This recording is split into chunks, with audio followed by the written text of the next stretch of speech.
Welcome to Impartial Points and our explainer on flash flooding and how to handle it. This is part of a series that will help you prepare for various types of situations and provide a better understanding of what you need to do to reduce the impact. Throughout the series, you'll find out that once you're adequately prepared for one type of incident, it becomes much easier to prepare for the rest.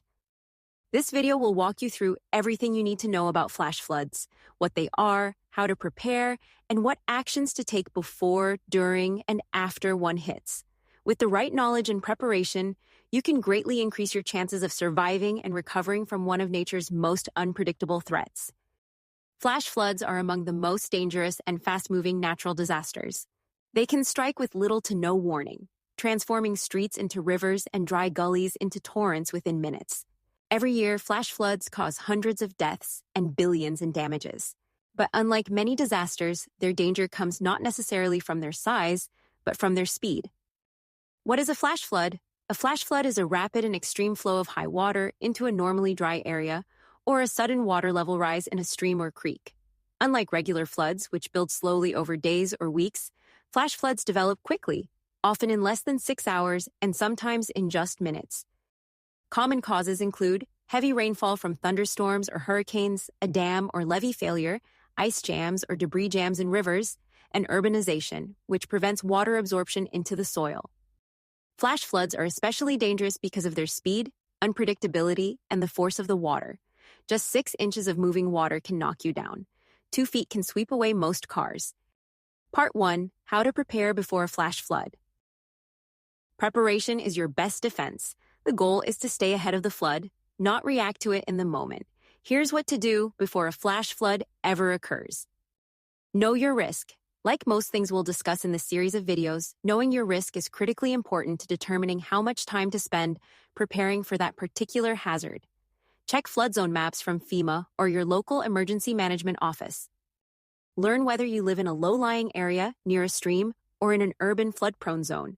If you're traveling, understand whether your destination is vulnerable to flash floods. Receive emergency alerts. Enroll in wireless emergency alerts through your phone.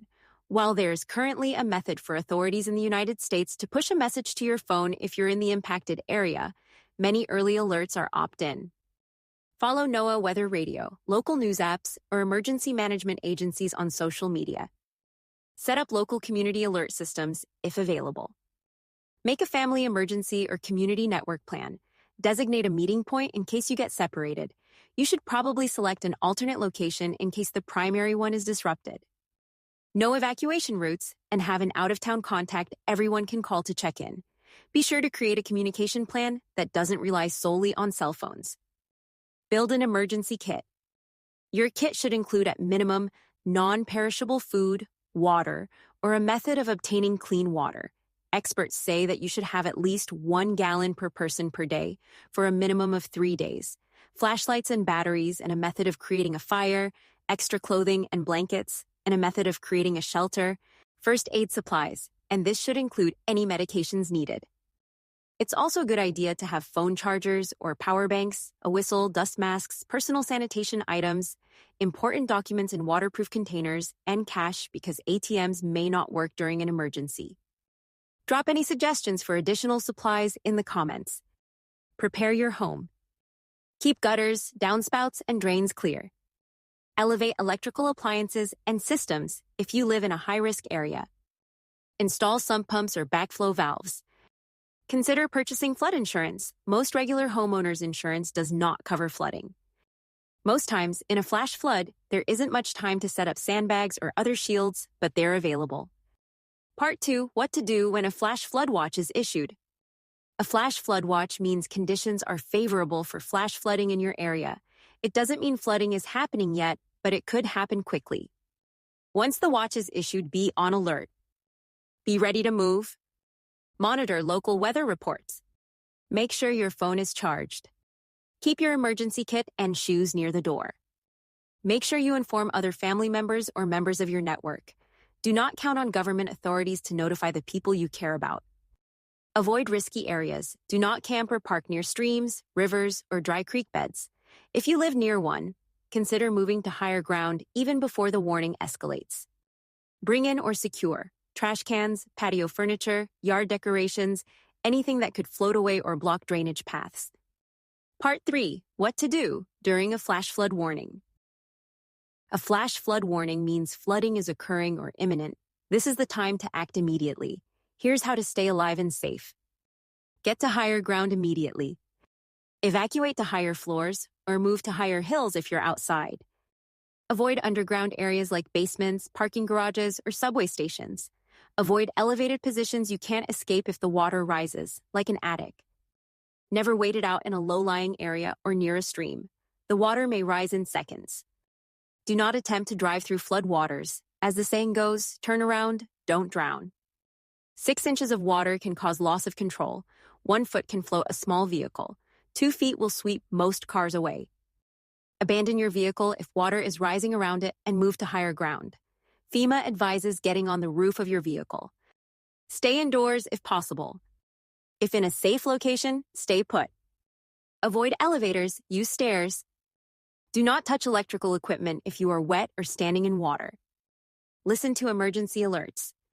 Keep your weather radio or mobile alerts on. Follow official instructions, not rumors or social media speculation. Help others if it's safe. Assist those around you if you can do so safely. Avoid putting yourself in additional danger.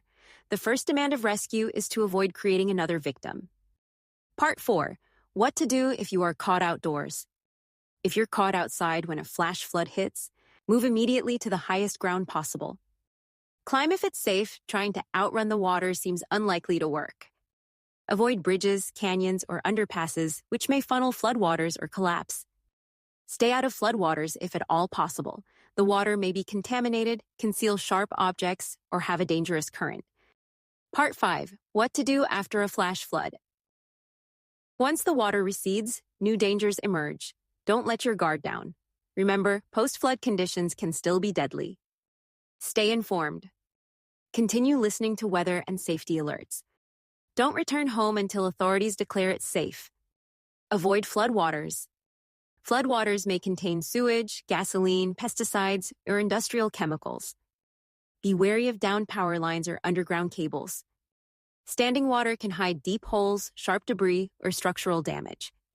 Document damage. Take photos and videos before cleaning up. Save receipts for any cleanup supplies or temporary living expenses. Contact your insurance provider as soon as possible.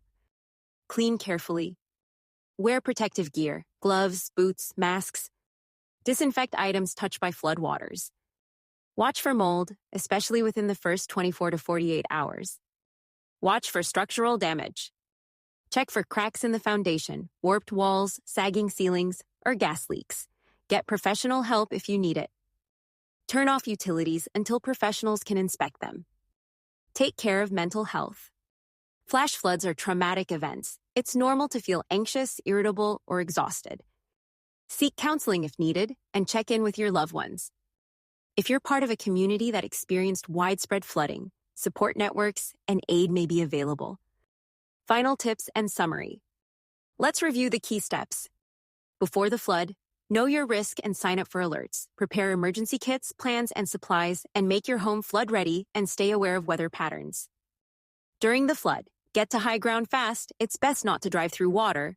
Follow official alerts and instructions, and avoid floodwaters and act quickly. After the flood, wait for all clear signals, avoid contamination and unseen hazards, document damage and contact insurance, and take safety precautions during cleanup. Flash floods can be deadly, but they don't have to be. With preparation, rapid response, and calm thinking, you can protect yourself and others. Being flood smart means knowing how to read warnings, acting fast, and never underestimating the power of moving water. Nature may not give you much time, but knowing what to do can make all the difference. Stay safe, stay alert, and remember, turn around, don't drown.